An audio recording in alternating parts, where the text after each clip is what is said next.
आप सब लोगों को नमस्ते। ये मॉक टेस्ट का दूसरा पार्ट है। इसमें हम लोग 50 क्वेश्चन अब आगे के और डिस्कस करेंगे, देखेंगे कि किस प्रकार के क्वेश्चन हैं। तो देखिए 50 के बाद अब हम लोग 51 नंबर क्वेश्चन देखेंगे। तो 51 नंबर क्वेश्चन है, bronze type impeller in centrifugal pump are mainly used for. Centrifugal pump में ब्रोंज टाइप का इम्पेलर क्यों इस्तेमाल किया जाता है उसके बारे में बताना है। ऐसा कोई ऑथेंटिक मतलब प्रमाण नहीं है या कोई ऑथेंटिक क्वेश्चन नहीं है कि ब्रोंज टाइप का ही यूज करना है। ये एक जर्नल क्वेश्चन टाइप का है कि भाई ठीक है, अच्छा स्टील का भी होता है, आयरन का भी होता है, तांबा का भी है, चांदी का है, सोना का है, तुम बताओ हमको तो ये हम तांबा का इम्पेलर का है यूज करें। इस टाइप का एक जर्नल क्वेश्चन है। तो इसमें हम लोग देखते हैं कि जो हमारा ऑर्डिनरी वाटर मतलब जो साधारण पानी होता है उसके लिए हम लोग नॉर्मली आयरन का यूज कर लेंगे क्योंकि उसमें कोई दिक्कत नहीं है, सस्ता भी है। फिर है ब्रेकिश वाटर, खारा पानी। खारा पानी के लिए हम लोग ब्रोंज टाइप का यूज करते हैं, तो इसका राइट आंसर हो जाएगा बी। इसको भी हम बताएंगे कि क्यों खारा पानी के लिए यूज करते हैं। फिर तीसरा है सीवेज वाटर। तो सीवेज वाटर के लिए हम लोग जो गंदा पानी होता है उसके लिए भी आयरन का यूज करते हैं। और सस्पेंडेड सेडिमेंट लोड जिसको हम लोग एब्रेसिव वाटर बोलते हैं, जो कि घिसने वाले पानी के कण उसमें रहते हैं जो कि जल्दी इम्पेलर को घिसा देते हैं, इसलिए वहाँ पे ज़्यादा हैवी ड्यूटी वाला चीज़ चाहिए, तो इसलिए वहाँ पे स्टील एलॉय का यूज करते हैं, तो जो वो हमारे लिए और अच्छा रहेगा। तो देखिए बस इसका जनरल क्वेश्चन ऐसा ही है कि अगर हमारा साधारण पानी है तो हम आयरन का भी यूज कर लेंगे।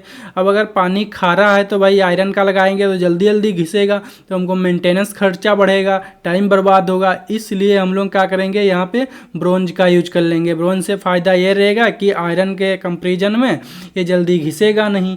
और स्टील का इसलिए नहीं यूज करेंगे क्योंकि स्टील की यहाँ पे आवश्यकता नहीं है, ब्रोंज से ही हमारा काम हो जाएगा। और स्टील अगर लगा देंगे तो हो तो और अच्छा जाएगा, लेकिन पैसे ज़्यादा खर्च होंगे, इसलिए उसको लगाने की ज़रूरत नहीं है, हमारा काम इसी में हो जाएगा। इसलिए हम लोग यहाँ पे खारे पानी के लिए ब्रोंज टाइप इम्पेलर का उपयोग करते हैं सेंट्रीफ्यूगल पंप में। फिर दूसरा क्वेश्चन है question number 52, the shaft horse power of pump having pump efficiency 80%, discharge 75 litre per second and head 8 metre and friction head is 2 metre.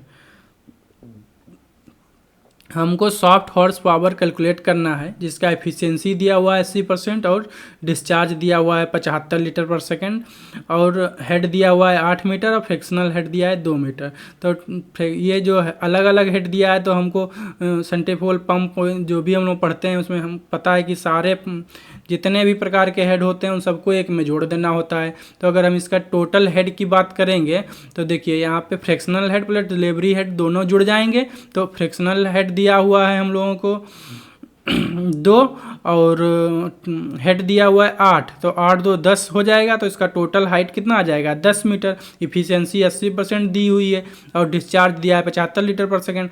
तो हमारा ये फार्मूला होता है सॉफ्ट हॉर्स पावर का रो जी क्यू एच अपान नीटा मतलब efficiency.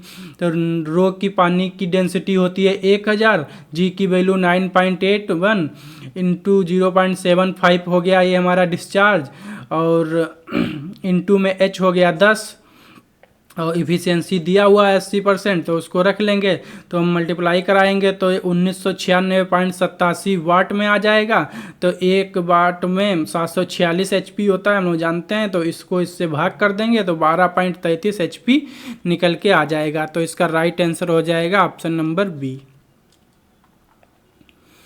फिर next question है question number 53, the curve represent the relation between variation of head power discharge with respect to rotational speed of impeller is known as। तो इस अब मतलब variation बताना है कि किस प्रकार के कर्व में कैसा वेरिएशन किसके साथ में होता है, स्पीड का स्पीड को डिस्चार्ज के साथ में हेड के साथ में उस, तो हमको यहाँ पे देखना है कि कौन सा वेरिएशन किस में हो रहा है। तो हमारा पहला ऑप्शन दिया हुआ है ऑपरेटिंग करेक्टरिस्टिक कर्व। तो ऑपरेटिंग करेक्टरिस्टिक कर्व हमको क्या बताता है, स्पीड को बेरीज करके मतलब स्पीड को कम ज़्यादा करके हेड, पावर और डिस्चार्ज की परफॉर्मेंस देखने के लिए हम लोग किसका यूज करते हैं, तो ऑपरेटिंग कैरेक्टरिस्टिक कर्व का उपयोग करते हैं। किस लिए? स्पीड को बेरीज करके, मतलब कभी 60 की स्पीड पे करके, कभी 40 की स्पीड पे, कभी 90, कभी 100, मतलब अलग अलग स्पीड पर अगर हमको परफॉर्मेंस देखना है हेड की या फिर पावर की या फिर डिस्चार्ज की, तो उसके लिए हम कौन सा कैरेक्टरिस्टिक कर्व यूज करेंगे? Operating characteristic curve. फिर दूसरा दिया हुआ main characteristic curve. Main characteristic curve हमको क्या करता है? स्पीड को फिक्स करके अगर हमको परफॉर्मेंस देखना है हेड, पावर या डिस्चार्ज की, तब हम परफॉर्मेंस देखते हैं किस पे? Main characteristic curve. और यहाँ पर जब कोई वेरिएशन या कोई चीज़ की बात किया नहीं, सिर्फ हमको परफॉर्मेंस वेरिएशन देखने के लिए कहा है कि रोटेशनल स्पीड पे, तो इसके लिए इस हिसाब से इसका राइट आंसर भी हो जाएगा बी, कि मेन कैरेक्टरिस्टिक कर्व हमको क्या बता रहा है? फिक्स स्पीड पे कितनी परफॉर्मेंस हो रही है उसको देखने के लिए हम लोग मेन कैरेक्टरिस्टिक कर्व का यूज करते हैं। फिर बहुत सारे एग्जाम में पूछ लेता है रिलेशन क्यू का स्पीड के साथ, मतलब डिस्चार्ज का स्पीड के साथ में क्या रिलेशन होता है, तो डायरेक्टली प्रोपोर्शनल होता है ये। फिर हेड को स्पीड के साथ में कैसा रिलेशन है, तो डायरेक्टली प्रोपोर्शनल स्पीड का स्क्वायर हो जाएगा। फिर अगर हम लोग पावर का बात करें कि स्पीड के साथ में क्या है, तो डायरेक्टली प्रोपोर्शनल स्पीड का 3 पावर हो जाएगा, क्यूब हो जाएगा। फिर उसके बाद इसी का और है कांस्टेंट इफिशिएंसी कर्व। ये हमको क्या बताता है, तो ये हमें क्यू एंड एच के बेस्ट इफिशिएंसी पॉइंट को बताता है। एक समान इफिशिएंसी पॉइंट कहाँ है ग्राफ में उस चीज़ के लिए, मतलब कांस्टेंट इफिशिएंसी कर्व क्या बताएगा भाई? कर्व हम लोग बनाते गए, स्पीड कम ज़्यादा हुई या कोई कारण बस कुछ भी हुआ, तो कहाँ पे हमको बेस्ट परफॉर्मेंस मिली, वो पॉइंट को निकालने के लिए या उस पॉइंट को देखने के लिए हम लोग किस चीज़ का यूज़ करते हैं? कांस्टेंट इफिशिएंसी कर्व का। ये हमको बताता क्या है कि बेस्ट इफिशिएंसी कांस्टेंट पॉइंट कहाँ पे है। फिर उसके बाद डी ऑप्शन इसका system head curve. System head curve क्या होता है? ये पाइपलाइन फिटिंग में यूज करते हैं प्रेशर हेड को रेगुलेट करने के लिए। इसका पंप से ने यहाँ पे इस वाले मतलब जो ऊपर के 3 ऑप्शन दिए हुए हैं इनसे इसका कोई लेना देना नहीं है। सिस्टम हेड कर्व कहाँ यूज होगा ये भी हम लोग समझ गए, पाइपलाइन फिटिंग में यूज करते हैं प्रेशर हेड को रेगुलेट करने के लिए। फिर नेक्स्ट क्वेश्चन है 54 number, the misalignment of the line shaft assembly in vertical turbine pump which in turn will result is excess wear and tear of the shaft bearing is called. इस question में हमको पूछा गया है कि एक vertical turbine pump है जिसका मतलब शाफ्ट मिस एलिजमेंट हो जाए, मतलब मिस एलिजमेंट होने का मतलब ये है जैसे हम तुम ट्रैक्टर ट्राली जोड़ते हैं ना, तो ट्राली फिक्स रहती है और ट्रैक्टर को हम लोग घुमा सीधा करके लाते हैं, तब कुंडा में उसको फंसाते हैं, जोड़ते हैं, और अगर वो दाएँ बाएँ रहेगा, मिस एलिजमेंट रहेगा तो ट्राली आपस में नहीं जुड़ पाएगी ना। उसी प्रकार का ये है टरबाइन पंप है, उसका अगर मतलब मिस एलिजमेंट हो जाए तो उसके रिजल्ट में क्या होगा वो हमको बताना है, और उस रिजल्ट को कहते क्या है पार्टिकुलर उसका नाम बताना है। तो हम जब मिस एलिजमेंट वर्टिकल टरबाइन पंप में होता है उस प्रोसेस को हम लोग क्रोकडनेस ऑफ ट्यूबवेल कहते हैं। इसका राइट आंसर बी हो जाएगा। अब गुडनेस ऑफ ट्यूबवेल इसका कोई मतलब नहीं है, फालतू का ऑप्शन लिखा हुआ है। फिर लिखा है option number C, intrusion and corrosion of well. ये हमारा काहे का है, करोजन से रिलेटेड है जो कि वेल केसिंग में होता है, जैसे जो हम लोगों की पाइप वगैरह होती हैं उसके अंदर जो करोजन लग जाता है उसका ये फंक्शन है, इंट्रूजन एंड क्रोजन वेल। फिर डी ऑप्शन है केविटेशन ऑफ ट्यूबवेल, ये भी हमारा पंप से रिलेटेड है, ये वैक्यूम प्रॉब्लम में होता है केविटेशन। फिर नेक्स्ट क्वेश्चन है question number 55, hydraulic RAM work on the principle of. तो हाइड्रोलिक रैम वाटर हैमर पे काम करता है, इसमें कुछ है नहीं बताने के लिए, बहुत आसान है। फिर नेक्स्ट क्वेश्चन है 56, a 3 stage centrifugal pump discharge water at the rate of 2400 litre per minute at the total head of 36 metre, the actual head of single stage pump. तो हम लोग पढ़े हुए हैं, सब लोग जानते हैं कि जब पंप सीरीज में लगा होता है तो उसका जो हेड होता है वो बढ़ता है और डिस्चार्ज कांस्टेंट रहता है, और जब सीरीज में नहीं होता है तो डिस्चार्ज बढ़ता है और हेड कांस्टेंट रहता है। तो यहाँ पे सीरीज की बात कर रहा है कि कह रहा है कि 3 सेंट्रीफ्यूगल पंप हैं जो कि मतलब जुड़े हुए हैं एक दूसरे से उनका मतलब हमको टोटल हेड दिया हुआ है। तो सीरीज में जुड़े हुए हैं और 3 पंप हैं, तो मतलब कि अगर एक एक को हम अलग अलग हेड निकालने की कोशिश करेंगे तो भाई 36 है, 3 से भाग कर देंगे 12 मीटर आ जाएगा।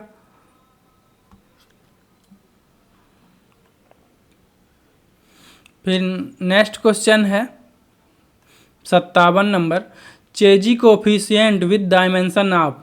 तो चेजी कोफिशिएंट हमारा वेलोसिटी के लिए होता है, हम लोग जानते हैं वेलोसिटी फ्लो कैलकुलेट करने के लिए इसका फार्मूला आता है B=C√RS, C बराबर B/RS ऐसे लिख सकते हैं। तो C इधर लाएंगे L पावर -1 हो जाएगा, L की पावर 1/2 हो जाएगा, तो इसका हो जाएगा L की पावर 1/2 T की पावर -1। तो इसका राइट आंसर हो जाएगा ऑप्शन नंबर B, M की पावर 1/2 इंटू S की पावर -1। फिर नेक्स्ट क्वेश्चन है 58, the hydraulic mean depth of pipe of 1 metre diameter following full is. हमको हाइड्रोलिक मीन निकालना है, एक पाइप का डायमीटर 1 मीटर दिया हुआ है। तो हाइड्रोलिक मीन निकालने के लिए फार्मूला होता है एरिया अपॉन वेटेड पेरीमीटर, जो कि हो जाएगा हमारा R=πr² अपॉन πd बटे में।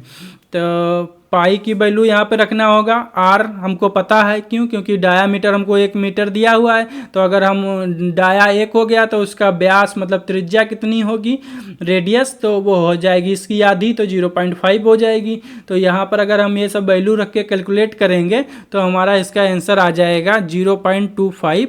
सी ऑप्शन इसका सही हो जाएगा।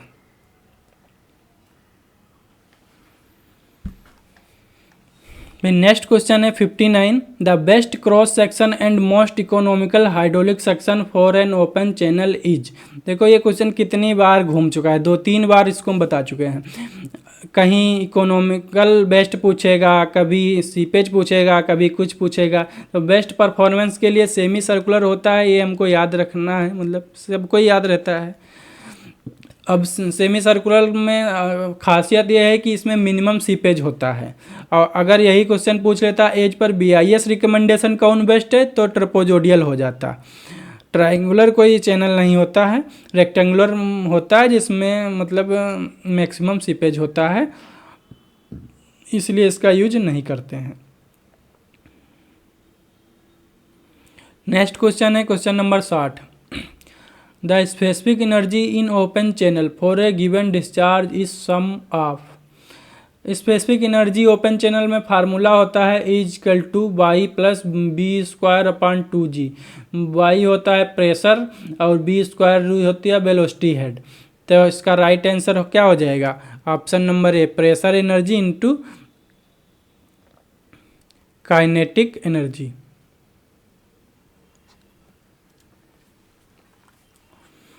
फिर नेक्स्ट क्वेश्चन है 61, eight critical depth the minimum specific energy in rectangular channel. ये रेक्टेंगुलर चैनल के लिए पूछा है, तो इसका फार्मूला ये हो जाएगा E मिनिमम बराबर 3/c/2।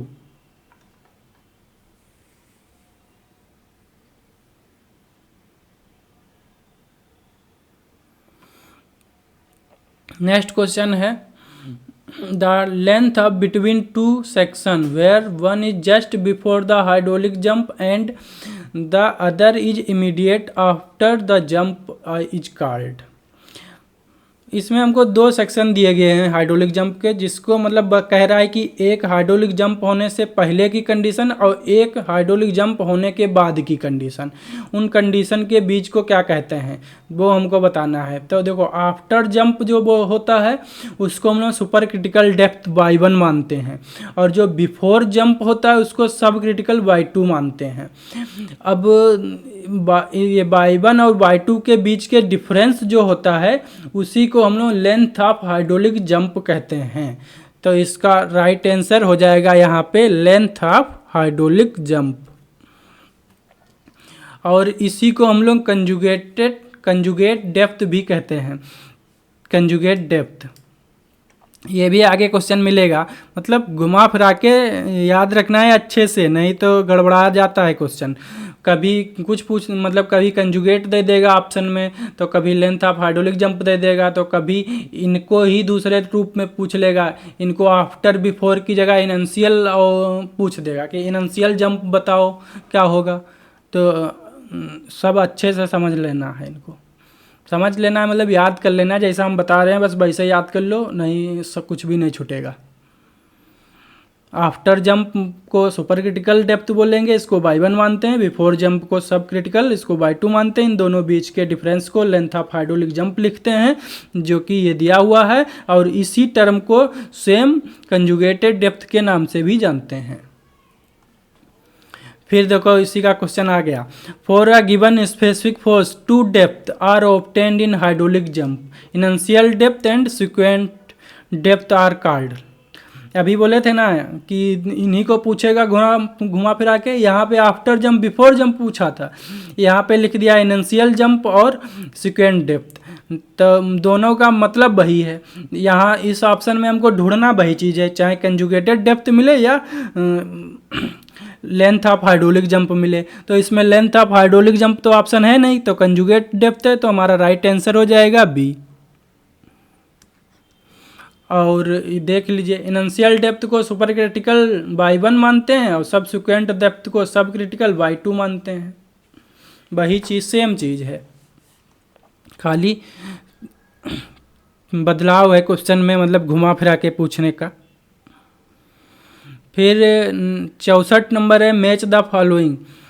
तो हमको बताना है करंट क्रिटिकल जंप कब होती है, तो जब हमारा फ्रॉड नंबर की वैल्यू 1 होती है तो हमारी क्रिटिकल जंप होती है।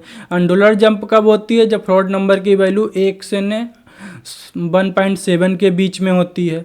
फिर है हमारी वीक जंप कब होती है, जब हमारी फ्रॉड नंबर की वैल्यू 1.7 से 2.5 के बीच में होती है। फिर है ओसिलेटिंग जंप कब होती है, जब हमारी वैल्यू 2.5 से 4.5 फ्रॉड नंबर की आएगी, तो उसको हम लोग ओसिलेटिंग जंप बोलेंगे। स्टेडी जंप ये हमारी 4.5 से 9 होती है, और इसमें एनर्जी का डिसिपेशन 85% होता है। ये भी पूछ लेता है कि स्टडी जंप में एनर्जी डिसिपेशन कितना होता है, तो इसमें हमारा एनर्जी डिसिपेशन जो होता है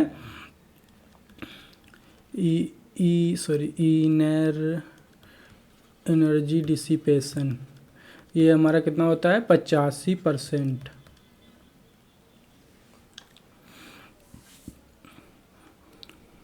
और स्ट्रॉन्ग जंप ये ग्रेटर देन 9 होता है।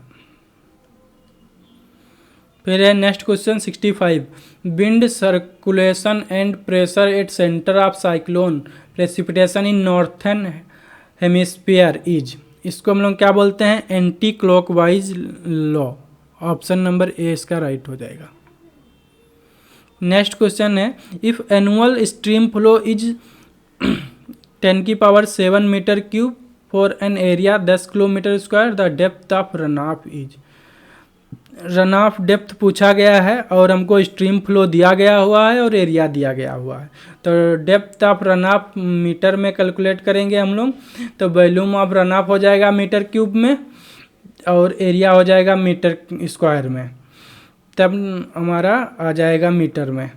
तो ये हमको एरिया दिया हुआ है 10 किलोमीटर स्क्वायर, इसको हम लोग मीटर स्क्वायर में बदलेंगे तो 10⁻⁷ मीटर स्क्वायर हो जाएगा। और 10⁻⁷ ही हमको स्ट्रीम फ्लो भी दिया हुआ है, तो इसको काट देंगे तो यहाँ पे 1 मीटर मिल जाएगा। और 1 मीटर को अगर सेंटीमीटर में बदलेंगे तो 100 सेंटीमीटर आ जाएगा। राइट ऑप्शन हो जाएगा इसका डी। फिर दिया हुआ है question number 67, the rain gauge density requirement is high to low for measurement of rainfall is. हमको रेन गेज की डेंसिटी पूछा है हाई से लो के लिए कि किस प्रकार से लगाना है। तो हम लोग जानते हैं जो हिली एरिया होता है वहाँ सबसे ज़्यादा लगता है, फिर उसके बाद मॉडरेट एरिया में, फिर प्लेन एरिया में। तो इसका राइट आंसर हो जाएगा बी, ऑप्शन नंबर बी। अब देख भी लेते हैं कि कहाँ कितनी दूरी पे लगता है, ये भी क्वेश्चन पूछ लेता है। तो दो लोगों ने ये डाटा दिया हुआ है जो कितनी कितनी दूर पे रेन गेज लगाना है उसके बारे में। एक दिया हुआ है बर्ड मेट्रोलॉजिकल ऑर्गेनाइजेशन ने, और दूसरा दिया हुआ है इंडियन मेट्रोलॉजिकल डिपार्टमेंट। तो हमारा जो वर्ल्ड मेट्रोलॉजिकल डिपार्टमेंट है वो कहता है कि प्लेन एरिया में 250 से 500 किलोमीटर स्क्वायर पे होना चाहिए, और वही IMD बोलता है कि 500 किलोमीटर स्क्वायर पे होना चाहिए। अब मॉडरेट एरिया के लिए 1 से 100 किलोमीटर स्क्वायर है WMO के अकॉर्डिंग, और 1 से 130 किलोमीटर स्क्वायर IMD के अनुसार। हिली एरिया के लिए 25 किलोमीटर स्क्वायर और 25 किलोमीटर स्क्वायर दोनों के लिए सेम दिया हुआ है। तो अब ये डिपेंड करेगा कि क्वेश्चन में भाई किसका रेफरेंस दिया दे के पूछा गया है, कि WMO के अकॉर्डिंग पूछा गया है कि इंडियन मेट्रोलॉजिकल के अनुसार पूछा गया। उसके आधार पे हमको तय करना है कि कौन से प्लेन एरिया में कितनी दूर पे एक रेन गेज लगाना है। ये जो डाटा दिया गया हुआ है ये per rain gauge kilometre square area का डाटा दिया गया है। नेक्स्ट क्वेश्चन है 68, the ratio of the rainfall in a particular year to the mean annual rainfall is called. इस प्रकार के रेशियो को हम लोग बोलते हैं इंडेक्स ऑफ वेटनेस। इसका क्या काम होता है, एक्चुअल रेनफॉल गिवन ईयर और मीन एनुअल रेनफॉल। ये ऐसा सिंपल डेफिनेशन है, सीधे डायरेक्ट लिखी रहती है बस, कि पूरे साल में कितनी बारिश हुई और पार्टिकुलर कोई दिन कितना बारिश हुआ, या कोई मंथ, या जो भी जिस प्रकार से लिख दे। नेक्स्ट है index of dryness. Index of dryness निकालने के लिए हम लोग क्या करते हैं, प्रेसिपिटेशन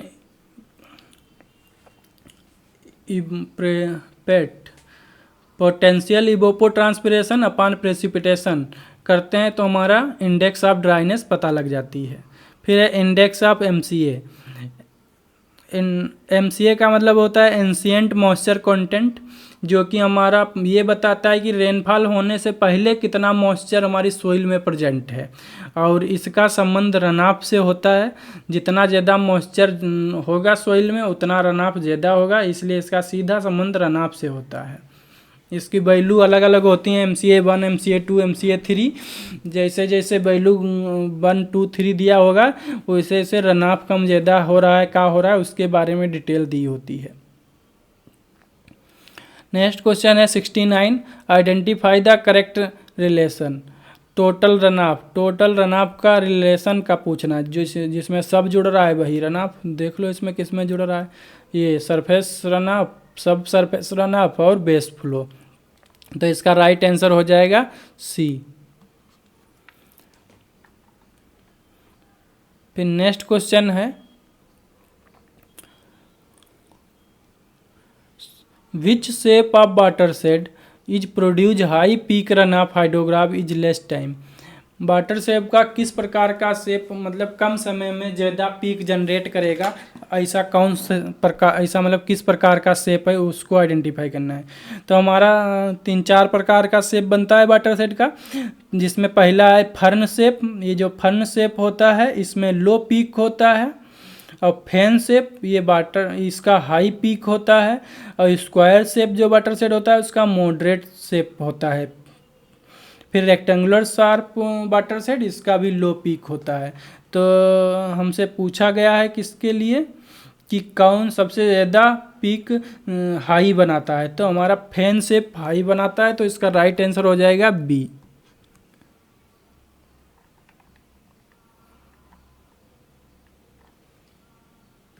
नेक्स्ट क्वेश्चन है हमारा 71। इसमें क्वेश्चन दिया गया है the range of potential maximum soil moisture retention in curve number method is. हमको potential maximum soil moisture retention की वैल्यू बताना है, तो जिसको हम लोग S से डिनोट करते हैं। जो ये टर्म दिया गया है ना potential maximum soil moisture content, इसको हम लोग S से डिनोट करते हैं। तो एस इसका वैल्यू, एस का वैल्यू का मतलब ये होता है कि अगर वैल्यू जीरो की तरफ है तो इसका मतलब है कि वहाँ कोई रिटेंशन नहीं हो रहा, नो रिटेंशन। अगर वैल्यू जीरो से ने बढ़ते जा रही है, 1 2 3 4 5 100 1000 10,000 लाख करोड़ अरब खरब जितनी भी संख्या है इन्फिनाइट तक, तो इसका मतलब है उतनी ज़्यादा हाई रिटेंशन हो रहा है। तो इस हिसाब से ने ऑप्शन अगर हम देखेंगे तो हमारा कौन ऑप्शन सही हो जाएगा? Option number D. क्यों? देखिए एस की वैल्यू सबसे ज़्यादा बढ़ती हुई किस में दिख रही है? इसी ऑप्शन में। अब हमसे पूछा क्या है कि maximum soil moisture retention, maximum बताना है। यही अगर मिनिमम बताता तो हम देखते कि सबसे वैल्यू जीरो की तरफ कम किस में हो रही है। समझ गए? और चीज़ यहाँ पे थोड़ा जान लेते हैं कि सी एन, ये जो कर्व नंबर है सी एन, ये हमारा 0 से 100 होता है, सब लोग जानते हैं।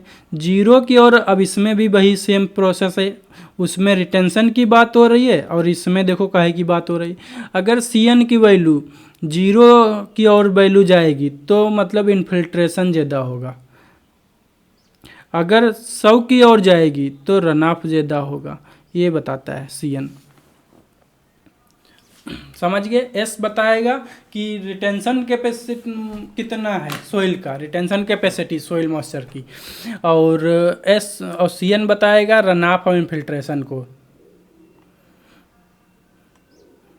नेक्स्ट क्वेश्चन है 72, the accuracy of Symon gauge is up to. Symon gauge की एक्यूरेसी 0.1 mm होती है, ऑप्शन नंबर सी। अब साइमन गेज को ही स्टैंडर्ड रेन गेज के नाम से भी जानते हैं। ये आईएमडी के द्वारा लाया गया था। यह एक नॉन रिकॉर्डिंग टाइप का रेन गेज है।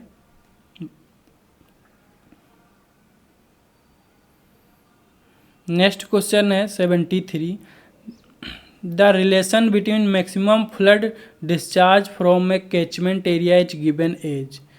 मैक्सिमम फ्लड डिस्चार्ज कैलकुलेट करने का फार्मूला लिखा हुआ है QP इजकल टू FA। फिर नेक्स्ट क्वेश्चन है 74, आइडेंटिफाई द ट्रू स्टेटमेंट। हमको यहाँ पे ट्रू स्टेटमेंट बताना है कि सही कौन है गलत कौन है। तो देखो W index is initially equal to phi index plus the average value of initial loss. पहला क्वेश्चन कह रहा है सीधी सी बात कि जो हमारा W इंडेक्स है वो क्या पाई इंडेक्स के बराबर है। एक बात तो ये हो गई। दूसरा स्टेटमेंट है W index is always less than phi index. W हमारा क्या हमेशा फाई इंडेक्स से छोटा है, दूसरी बात हो गई। फिर तीसरी बात है the W index is more accurate than the phi index because it is excluded the interception, initial abstraction and depression loss. कह रहा है कि जो W इंडेक्स है वो हमारा ज़्यादा अच्छा होता है। क्यों?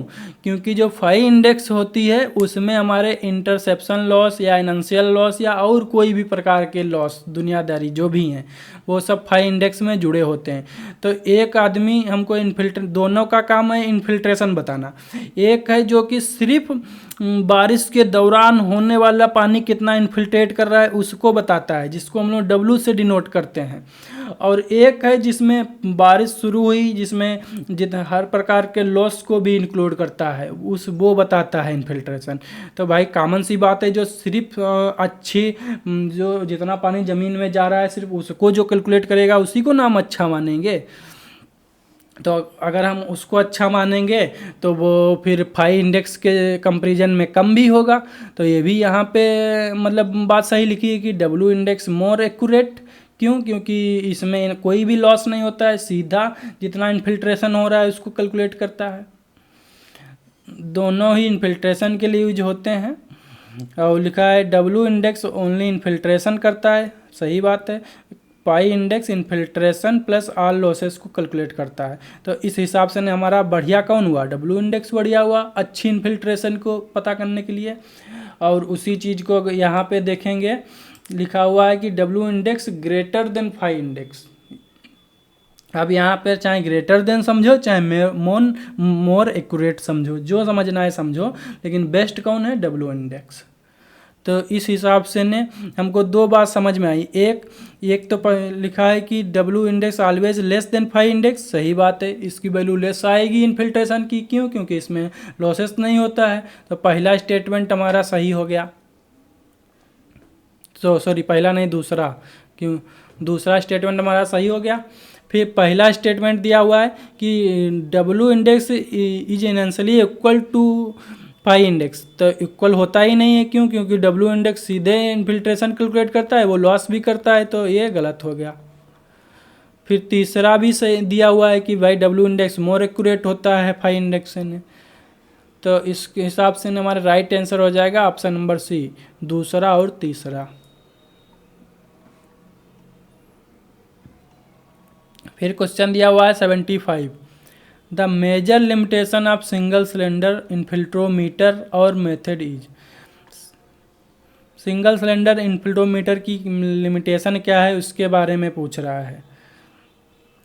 तो पहला लिमिटेशन दिया हुआ है less lateral movement than the double infiltrometer. गलत बात बोल रहा है भाई। डबल इन्फिल्ट्रोमीटर में दो डाया लगा होता है। देखिए जैसे यहाँ ये सिंगल इन्फिल्ट्रोमीटर है, ये डबल इन्फिल्ट्रोमीटर है। तो अब इसमें जो पानी डालोगे तो वो ज़मीन से बह के इधर उधर भागेगा। तो इसका मतलब क्या हुआ? इसमें लेटरल मूवमेंट ज़्यादा हो रहा है। और यही चीज़ जब इस वाले में डालोगे तो एक ये और इसके ऊपर से कवरिंग ये, तो इसका जो लेटरल मूवमेंट होगा वो कम होगा, इसका पानी सीधे वर्टिकली जाएगा। तो पहला ऑप्शन इसलिए इसका गलत हो गया, less lateral movement than the double infiltrometer ये। फिर दूसरा ऑप्शन है high lateral movement than the double infiltrometer. हाँ, ये बात सही है। क्यों? क्योंकि सिंगल में मूवमेंट ज़्यादा होगा लेटरल का और डबल में कम होगा। फिर लिखा है no wetting front reach the cylinder bottom और two cylinder required measurement infiltrometer. इन सब से कोई मतलब नहीं, फर्जी है सब। नेक्स्ट है 76, the greatest depth of rainfall that can occur in a given duration at given location is known as possible maximum probable maximum precipitation. तो हमारा जो मैक्सिमम या प्रोबेबल मैक्सिमम प्रेसिपिटेशन, जिसको हम पीएमएफ कहते हैं, प्रोबेबल मैक्सिमम प्रेसिपिटेशन, इसका formula पूछा गया है। तो इसका फार्मूला होता है पी बार प्लस के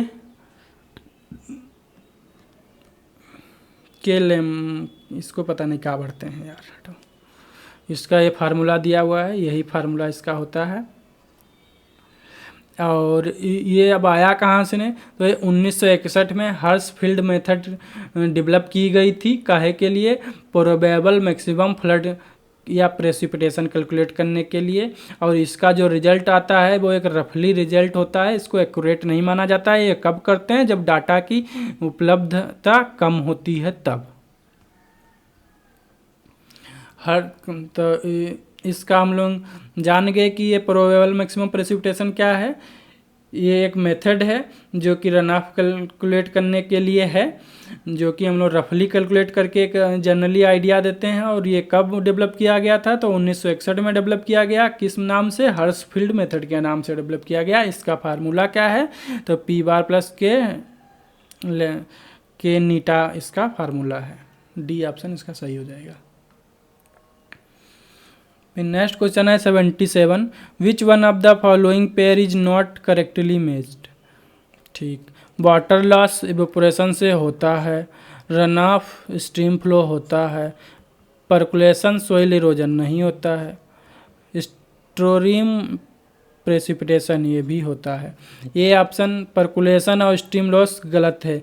क्यों? क्योंकि परकुलेशन टैंक हम लोग वाटर को स्टोरेज करने के लिए बनाते हैं, ना कि सोइल इरोजन के लिए। नेक्स्ट क्वेश्चन है match the column X with column Y. इसमें हमको बताना है कौन सी क्वेश्चन किसके लिए है। हॉर्टन इक्वेशन हमारा इन्फिल्ट्रेशन के लिए होता है। पेनमैन मोंटेज इक्वेशन इवोपोट्रांसपिरेशन के लिए होता है। चेजी फार्मूला फ्लो वेलोसिटी के लिए होता है। लेसी थ्योरी हमारी कैनाल डिजाइन के लिए होता है या चैनल डिजाइन। डिकेंच फार्मूला हमको डिस्चार्ज के लिए होता है, मैक्सिमम डिस्चार्ज फ्लड।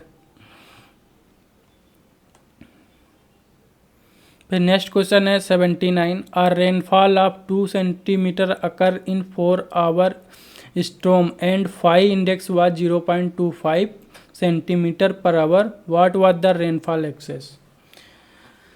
2 सेंटीमीटर बारिश हुई है 4 घंटा में, ठीक, क्वेश्चन के हिसाब से, जिसमें बताया गया कि 5 इंडेक्स का मतलब बोले थे अभी इन्फिल्ट्रेशन, और ऐसा इन्फिल्ट्रेशन जिसमें दुनिया भर के लॉस सब पहले से ही इंक्लूड होते हैं। अगर यहीं पे 5 इंडेक्स की जगह अगर W इंडेक्स लिख देता तब उसका मतलब होता सिर्फ इन्फिल्ट्रेशन, उसमें कोई लॉस नहीं है। लेकिन ये सब की क्रियाक्रम अपना करके अपने आप ही दिया हुआ है कि भाई 5 इंडेक्स सीधे तुमको दे दिए, कितना इन्फिल्ट्रेशन हुआ, कितना लॉस हुआ, वो सबको घटा दो टोटल बारिश में से, बस बता दो कि एक्चुअल बारिश कितनी हुई।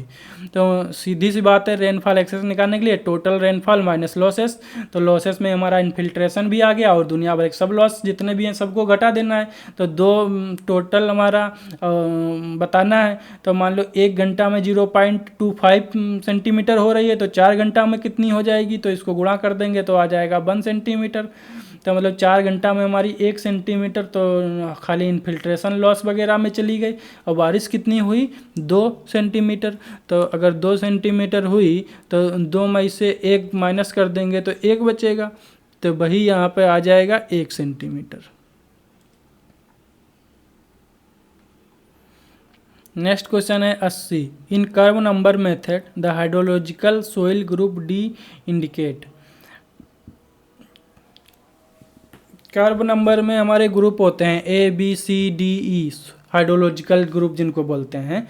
इनका क्या काम होता है ऐसे समझो, सोइल की लेयर है, सोइल की लेयर बनाई गई, 1 2 3 4 A B C और D। अब बताओ यहाँ से ने अगर बारिश होगी तो इन्फिल्ट्रेशन सबसे ज़्यादा कहाँ होगा, इस लेयर में, इस लेयर में, इस लेयर में, या इस लेयर में। तो सबसे ज़्यादा इन्फिल्ट्रेशन तो इस लेयर में होगा, A और B। A में सबसे ज़्यादा होगा, सबसे कम किस में होगा, तो D में। ये हमसे पूछा क्या है कि इन्फिल्ट्रेशन की बात हो गई। अच्छा अभी कुछ नहीं पूछा, अभी बता रहे, ये हो गया इन्फिल्ट्रेशन की बात की। अगर हमारा बारिश हो रही है और ऐसे 4 लेयर हैं तो हमारा सबसे ज़्यादा इन्फिल्ट्रेशन A लेयर में होगा। और इसी प्रकार अगर रन ऑफ पूछें कि रन ऑफ सबसे ज़्यादा कहाँ होगा, तो रन ऑफ भी हमारा सबसे ज़्यादा D पर होगा। क्यों? क्योंकि इधर इन्फिल्ट्रेशन हो रहा है लेकिन यहाँ D पर कोई इन्फिल्ट्रेशन नहीं होगा। तो हम देखेंगे ऑप्शन का दिया हुआ, high infiltration rate, moderate infiltration, low infiltration rate, very low infiltration rate. मतलब इन्फिल्ट्रेशन की बात कर रहा है और कौन सी लेयर पे बात कर रहा है, D लेयर पे। तो D लेयर कहाँ है, सबसे नीचे। तो सबसे नीचे मतलब क्या होगा कि इन्फिल्ट्रेशन जो है सबसे कम होगा। तो राइट आंसर क्या हो जाएगा, वेरी लो इन्फिल्ट्रेशन रेट। और यही अगर पूछ लेता है कि रन ऑफ क्या होगा D पर, तो सबसे ज़्यादा रन ऑफ होता। इसलिए लिखा हुआ है A ग्रुप हाईएस्ट इन्फिल्ट्रेशन और D group highest run off. Next question है 81, time interval from the start of rainfall और राइजिंग, एग्जाम्पल में दिया है rising limb to the peak discharge of hydrograph is called.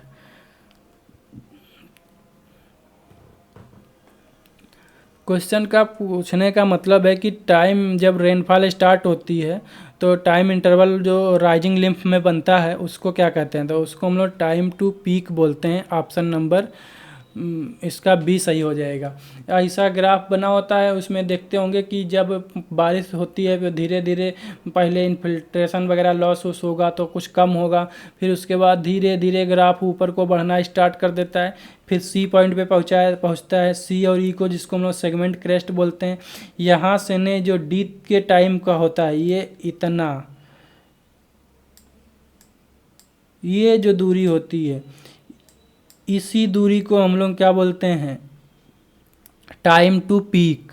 क्यों? क्योंकि यहाँ पे कांस्टेंट डिस्चार्ज मिलने लगता है लगभग, और उसके बाद जब बारिश बंद हो जाती है तो डाउन होता है और यहाँ से ने डाउन होना स्टार्ट होने लगता है ग्राफ, जिसको हम लोग रिसीजन टाइम बोलते हैं।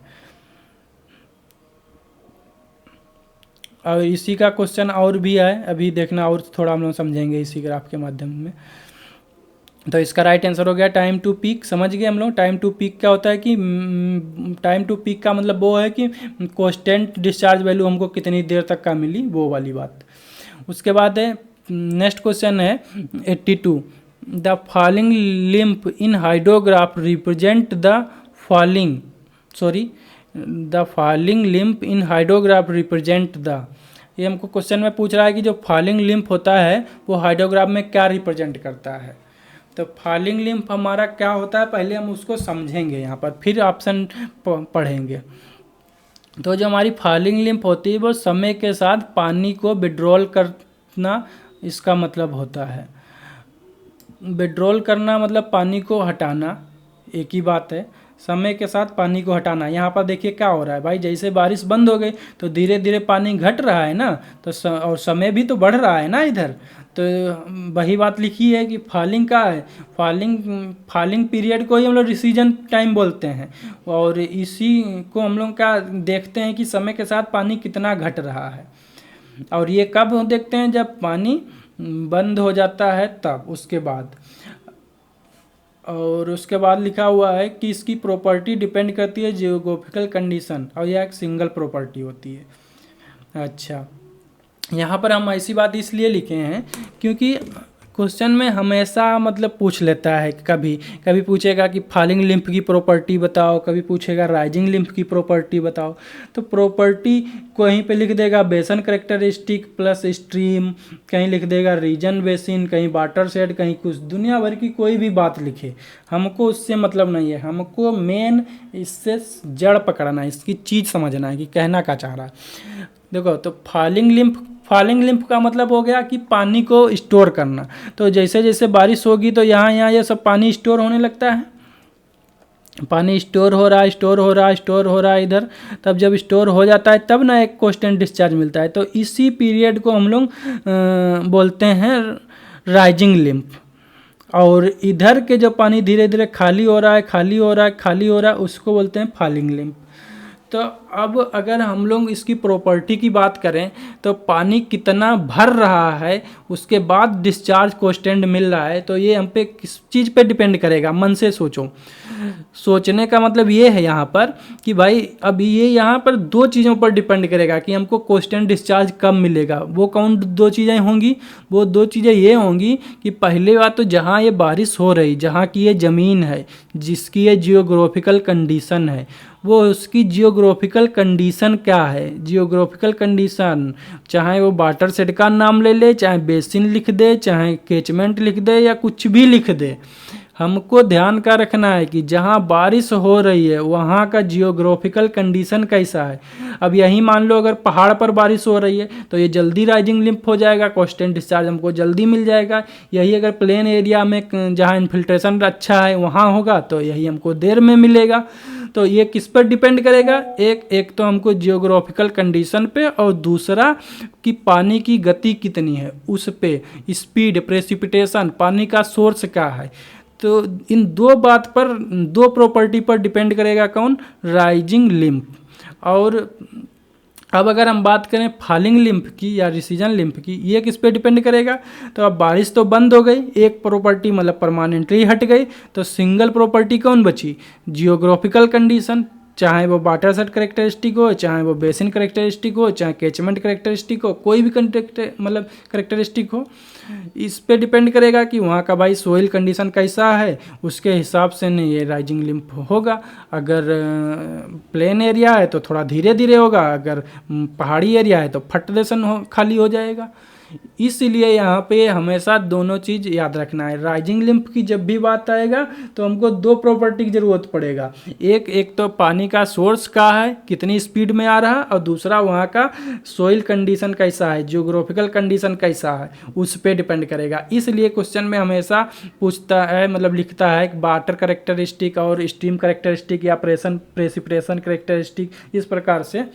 और राइजिंग लिम्फ में सिंगल, इसलिए हमने यहाँ पे लिखा है कि ये डिपेंड करेगा जियोलॉजिकल कंडीशन पे, या एक सिंगल प्रॉपर्टी होती है। और राइजिंग लिम्फ में हमने लिखा है कि यह समय के साथ पानी को स्टोर करता है और डिपेंड करेगा कि सोर्स पानी का कैसा है और जियोग्राफिकल कंडीशन कैसी है, इसकी बोथ प्रॉपर्टी होती हैं, मतलब दो प्रॉपर्टी होती हैं।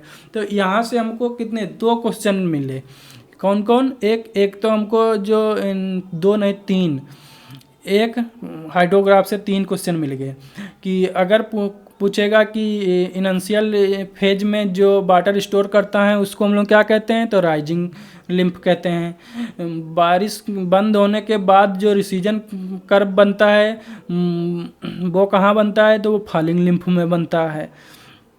उसके बाद अगर पूछेगा कि राइजिंग लिम्फ की प्रॉपर्टी क्या होती हैं, तो इसकी दो प्रॉपर्टी होती हैं, चाहे वो कुछ भी वहाँ लिख दे, स्ट्रीम लिख दे या प्रेसिपिटेशन लिख दे, एक तो ये, और दूसरा जियोग्राफिकल कंडीशन लिखे या फिर मतलब वाटर सेट कैरेक्टरिस्टिक लिखे, कुछ भी लिखे, मतलब इसकी दो प्रॉपर्टी आएंगी और इसकी एक आएगी।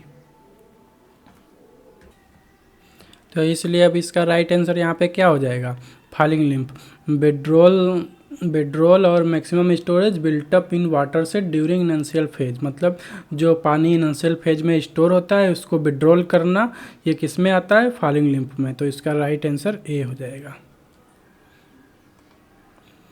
फिर नेक्स्ट क्वेश्चन है 83, या a plot of discharge against the percentage of time the flow was equal और एक्सीड। हमको एक प्लॉट डिस्चार्ज का मतलब प्लॉट ड्रा करना है जो कि हमको ये बताता हो कि डिस्चार्ज के अगेंस्ट में फ्लो जो हमारा है वो इक्वल और एक्सीड किस पे दिखाता है। तो इस प्रकार का जो हमारा डिस्चार्ज होता है उसको हम लोग बोलते हैं flow duration curve. Flow duration curve हमको क्या दिखाता है कि discharge vs time of flow equal और एक्सीड, इस चीज़ को देखने के लिए हम लोग फ्लो ड्यूरेशन कर्व का यूज करते हैं। फिर अगर फ्लो मास कर्व की बात करें तो फ्लो मास कर्व हमको क्या बताता है, कम्युलेटिव डिस्चार्ज बीएस टाइम के अगेंस्ट में कितना कम्युलेटिव डिस्चार्ज हो रहा है वो हमको मास कर्व बताता है। अगर इसी बात को हम देखें कि discharge curve flow discharge curve क्या बताता है, तो फ्लो डिस्चार्ज कर्व हमारा को ही हम लोग रेटिंग कर्व बोलते हैं, और रेटिंग कर्व हमारा डिस्चार्ज बीएस स्टेज, मतलब किस स्टेज में कितना डिस्चार्ज हो रहा है उस चीज़ को दिखाने के लिए हम लोग डिस्चार्ज कर्व या रेटिंग कर्व का यूज करते हैं। फिर उसके बाद है फ्लो रेनफॉल इंटेंसिटी कर्व। ये rainfall intensity base discharge flow को डिनोट करने के लिए बनाया जाता है। तो ये यहाँ पे चारों प्रकार के ग्राफ हम लोगों ने पढ़ लिए कि कौन किसके लिए यूज किया जाता है। फिर नेक्स्ट है 84 यूनिट हाइड्रोग्राफ। तो देखो यूनिट हाइड्रोग्राफ का डिफिनेशन इस 3-4 प्रकार से लिखा जा सकता है, जिसमें हमने 3 ये कॉमन वाली लिख दी है। 1 unit depth of direct run off, या फिर 1 unit depth of effective rainfall, फिर 1 unit depth of excess rainfall. ये मतलब टोटल 3 प्रकार की डिफिनेशन लिखी जा सकती हैं, यूनिट हाइड्रोग्राफ के लिए शुरुआत की जा सकती है। तो अब इसमें से हमको मिलाना है 1 यूनिट पीक डिस्चार्ज से यहाँ पे कोई लेना देना नहीं है। 1 यूनिट रेनफॉल ड्यूरेशन से हाइड्रोग्राफ का कोई लेना देना नहीं है। फिर 1 unit direct run of, 1 unit direct run of, ये पहला ऑप्शन मैच कर रहा है लेकिन डेप्थ इसमें भी नहीं दिया है। ये बहुत अच्छी डिफिनेशन तब हो जाती है जब लिखता 1 unit depth of direct run of. तो इसका राइट आंसर हो जाएगा तीसरा, सी ऑप्शन, मतलब ओनली 3। फिर नेक्स्ट क्वेश्चन देखेंगे हम लोग 85 क्वेश्चन है, for a synthetic unit hydrograph the width of the unit hydrograph of 50%, peak discharge 175 litre per hour, then the width of unit hydrograph 75%, peak discharge. मतलब हमको दो condition पे इसका डिस्चार्ज पूछ रहा है, एक 50% पर और एक 75% पे। तो 50% पर इसने पहले से ही हमको दे दिया 175 आवर, और 75% पे अब पूछ रहा है हमसे, निकालने के लिए कह रहा है। तो इसमें देखो इस प्रकार के क्वेश्चन को हम लोग दो तरीके से सॉल्व करते हैं। एक अकॉर्डिंग टू सेंडर में फार्मूला, जिसका ये है W/75 ऐसे कोफिशिएंट में लिखते हैं, W75 1/3 W50 फार्मूला, जो कि इस प्रकार से लगाते हैं। ये कब लगाते हैं? अकॉर्डिंग टू सेंडर, इसी चीज़ को निकालने के लिए। और एक है according to SCS, soil conservation service. Soil conservation service को हम लोग यूज करते हैं, इसलिए 50 दिया हुआ है, 75 पे निकालना है। तो ये अभी जो ये क्वेश्चन पूछा गया है, ये SCS के अकॉर्डिंग ही पूछा गया है, उसी के अकॉर्डिंग इसका आंसर आ रहा है। तो इसका फार्मूला क्या है? 75 = 0.1 प्लस W50 का फार्मूला। तो ये हमको W75 निकालना है, और 0.1 W50 मतलब 175 आवर दिया हुआ है। तो इसको अगर हम करेंगे गुणा, तो हमारा 17.5, ऑप्शन नंबर सी इसका राइट हो जाएगा। अब बात करते हैं, अगर इसको हम अकॉर्डिंग टू सेंडर हेल्प करते तो हमारा आता है इतना 58.33। अब दो बातें हो गई कि इस प्रकार का क्वेश्चन दो तरीके से लग सकता है, एक तो सेंडर फार्मूला से और एक SCS फार्मूला से। तो अब बात करेंगे कि कब कौन सा फार्मूला लगाना है, ये पता कैसे लगेगा। तो ये पता लगाने के लिए अगर बेसिन कैरेक्टरिस्टिक रीजनल कैलिब्रेशन मौजूद होता है तो सेंडर का यूज करते हैं, और अगर बेसिन कैरेक्टरिस्टिक और रेगुलर कैलिब्रेशन का डाटा मौजूद नहीं होता है तो SCS कर्व का यूज करते हैं। अब इस क्वेश्चन में जैसे अगर उसने अब हम लोगों को कुछ भी ये नहीं कहा कि सेंडर के अकॉर्डिंग लगाना है या SCS के अकॉर्डिंग लगाना है, तो हम लोग दोनों ही लगा के देखेंगे, जिसमें आंसर मिलेगा वही मारेंगे, क्या करेंगे। लेकिन नियम ये है कि इसको बताना चाहिए था कि किस फार्मूला से लगाना है इसको।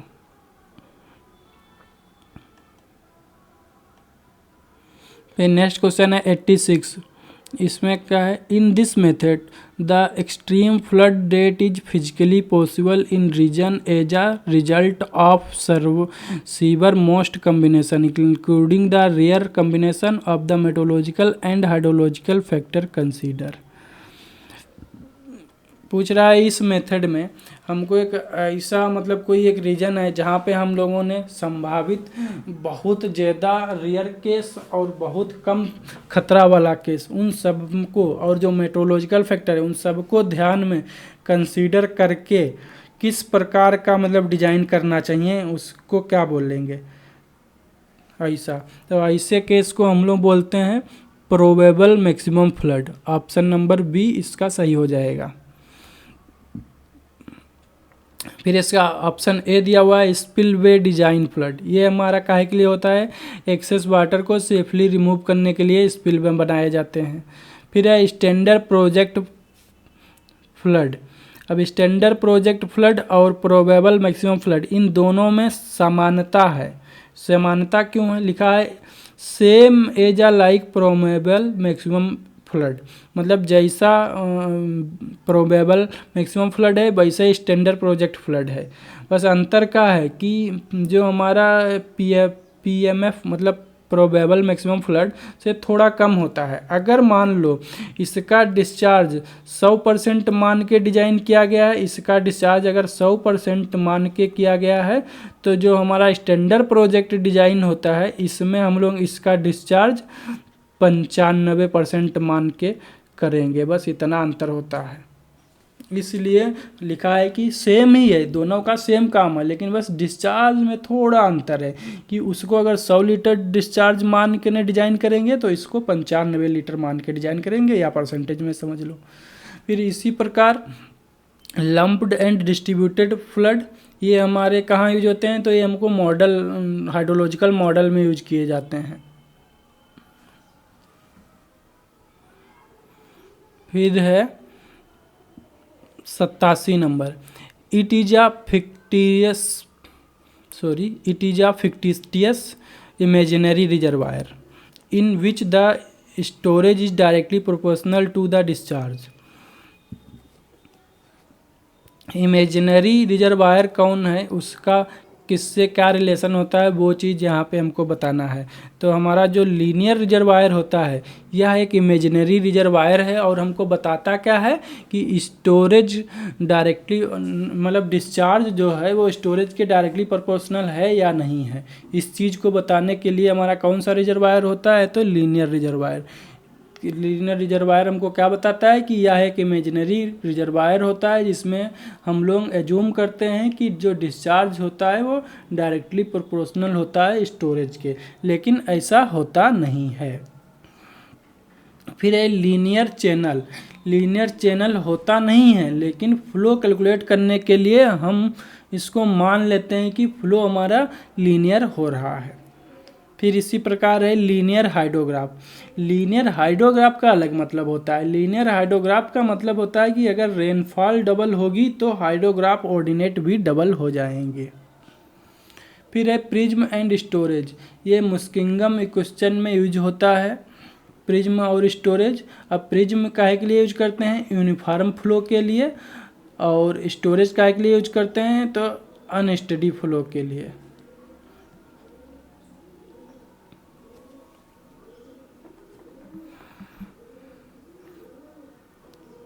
फिर है 88 नंबर, द वॉल्यूम ऑफ कौन से reservoir of having depth of flow is 3 metre, top area 15 metre, bottom area 10 metre.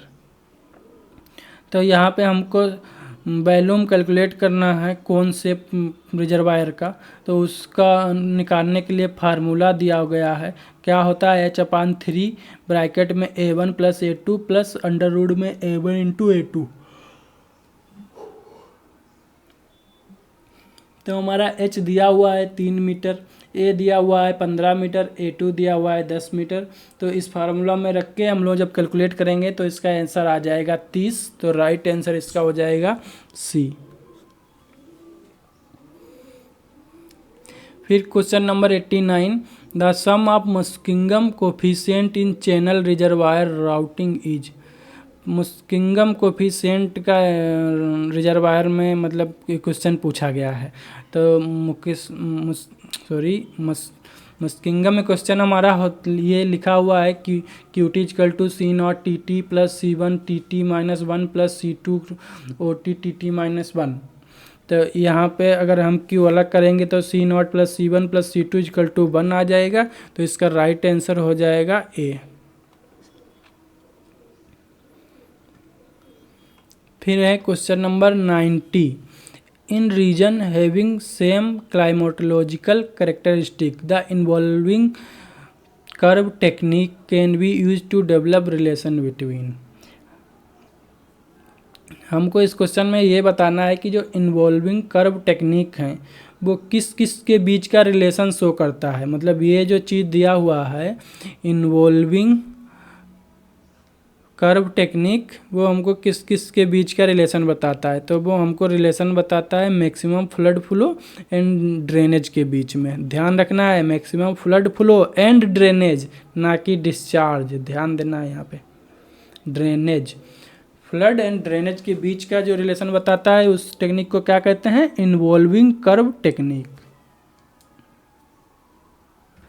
Next question है 91, नास model for developing instantaneous unit hydrograph in series of reservoir. As the model is based on 2 parameters K and N, it is called 2 parameter conceptual model. In this model K for each reservoir is, मतलब हम instantaneous unit जो हमारा instantaneous unit hydrograph होता है वो नॉस model के आधार पर develop किया गया है। उस मॉडल में हमारे 2 पैरामीटर यूज होते हैं K और I, जो जिसमें से K और N, जिसमें से हमको ये बताना है कि K हमको क्या किस चीज़ के लिए होता है और N किस चीज़ के लिए होता है, जानकारी के लिए। यहाँ पे तो सिर्फ K की बात किया है, तो K हमारा कांस्टेंट हो जाएगा। इसका राइट आंसर हो जाएगा B। अब समझ लेते हैं K हमारा क्या होता है, स्टोरेज कोफिशिएंट, जो कि हमेशा कांस्टेंट रहता है, और N क्या होता है, नंबर ऑफ रिजर्वायर, जो कम ज़्यादा हो सकता है। फिर है next question 92, under natural undisturbed condition an equilibrium condition is established between the climate of a place and the vegetative cover that property the soil layer is called। देखो ये बोल रहा है कि अंडर नेचुरल कंडीशन मतलब जो प्राकृतिक condition में कोई एक ऐसी क्लाइमेट जोन या ऐसा कोई स्थान प्लेस है क्लाइमेट कंडीशन जहाँ पे कोई प्रकार का मतलब नेचुरली है, कोई भी दूसरा उसमें मैन मेड एक्टिविटीज़ नहीं हो रही हैं, तो उस प्रकार को हम लोग क्या कहते हैं, जहाँ पर vegetative cover that protect the soil layer, मतलब नेचुरली अपने से नहीं सोइल को प्रोटेक्ट करने के लिए वेजिटेटिव कवर होते हैं, उसको हम लोग क्या बोलते हैं, जियोलॉजिकल इरोजन। इसी को हम लोग नेचुरल इरोजन बोलते हैं, जहाँ पे नेचुरली वेजिटेटिव कवर होता है सोइल पे। नेक्स्ट क्वेश्चन है 93, erosion process arrange in sequence. तो इरोजन हमको बताना है, सब लोग जानते हैं, रेनफॉल, सीट रिल, गली, स्ट्रीम बैंक और सी इरोजन। फिर ये क्वेश्चन है, in USLE the unit plot size is. अगर यूनिवर्सल सोइल लॉस क्वेश्चन में प्लॉट साइज पूछेगा तो हमारा होता है 22.13 मीटर और 9% स्लोप। यहीं पर एक क्वेश्चन और पूछ देता है खतरनाक एग्जामों में, स्मॉल रेक्टेंगुलर प्लॉट साइज कितनी होते हैं। स्मॉल रेक्टेंगुलर प्लॉट साइज की जब बात करेगा तो हमारा ये होता है 50 से 100 हेक्टेयर। अब इसमें भी और दिमाग लगा देता है, तो हेक्टेयर की जगह एकड़ लिख देगा, तो एकड़ में अगर लिख देगा तो 50 हेक्टेयर है, उसको एकड़ में बदलोगे तो 125 एकड़ हो जाएगा, 100 हेक्टेयर है तो 250 हेक्टेयर है। ऐसे वाला सीधे वही वाला सिंपल वाला मेथड कि 1 हेक्टेयर बराबर कितना होता है, 2.5 एकड़। वही चीज़ है यहाँ पे, खाली यूनिट है ऐसा।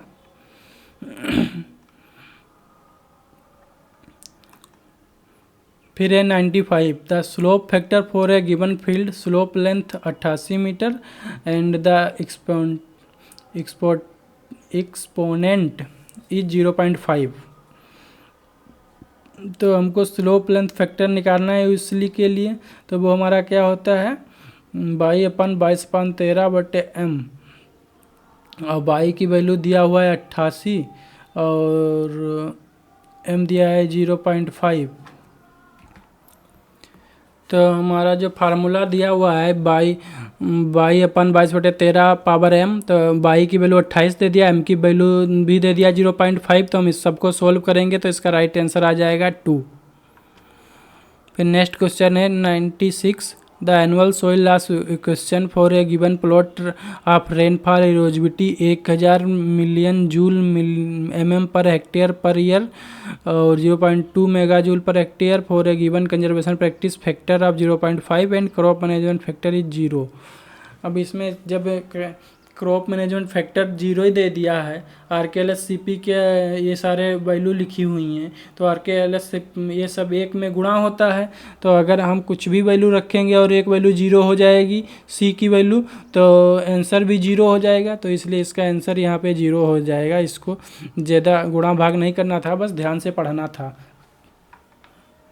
टाइम बर्बाद करने के लिए है। पता लगती कि मार गुणा भाग करने में अर्ज गए तब तक 1-2 मिनट चला गया। 97 क्वेश्चन है, a minimum threshold velocity for wind is required to initiate the movement of soil particle is called. तो हम इसको क्या बोलते हैं, थ्रेशोल्ड वेलोसिटी। फिर इसी प्रकार 96 से इसको हमको मैच करना है, तो देख लो कि इसके लिए कितना होता है। सरफेस क्रीप में 3 से 28%, सस्पेंशन में 55 से 72%, सल्टेशन में 7 से 25%, विंड ब्रेक में 1 रो, शेल्टर बेल्ट में 2 रो और थ्योरेटिकल प्रोटेक्शन एरिया 17 हेक्टेयर होती है। फिर volume of earthwork level trace के लिए हमारा फार्मूला होता है ई सपेच W बराबर 12.5 WS। W होता है हॉरिजॉन्टल डिस्टेंस, S होता है स्लोप, और वैल्यू जो अर्थवर्क निकल के आएगा वो मीटर क्यूब पर हेक्टेयर में निकल के आएगा। तो इसका राइट आंसर हो जाएगा ऑप्शन नंबर A। फिर question number 100, the change in discharge when the Manning coefficient change 0.4 से 0.1 while other parameter are same grass waterway is. तो इसका राइट आंसर आ जाएगा 60%। ये ऐसे जो हमारा माइनिंग कोफिशिएंट फार्मूला होता है B=1/n r⁻²/3 इंटू s⁻1/2 उसी से न है, वहाँ से न इसको निकालना है। Q1/Q2 इजकल टू हो जाएगा N1/N2। तो अगर हम यहाँ पे इन सब की वैल्यू रखेंगे 0.04/0.01 तो ये फॉल करके आ जाएगा 0.4। तो अगर मान लो 100 हो रहा था तो 40% ये आएगा, तो उसी में से हमारा कितना लॉस हुआ, 60% लॉस हो गया। तो वही चीज़ है यहाँ पर, ऐसे निकालना है इसको। तो इस क्वेश्चन में हम लोग बस इतने ही क्वेश्चन करेंगे, टाइम बहुत हो गया है। अब नेक्स्ट इसके आगे के जो 50 क्वेश्चन बचे हैं वो हम इसके अगले चैप्टर में करेंगे, पार्ट में मतलब। धन्यवाद। और आप लोगों को अगर ये हमारा वीडियो अच्छा लगता है तो प्लीज़ शेयर एंड सब्सक्राइब भी कर दिया करिए। आज नहीं तो कल कुछ अच्छा करेंगे। धन्यवाद।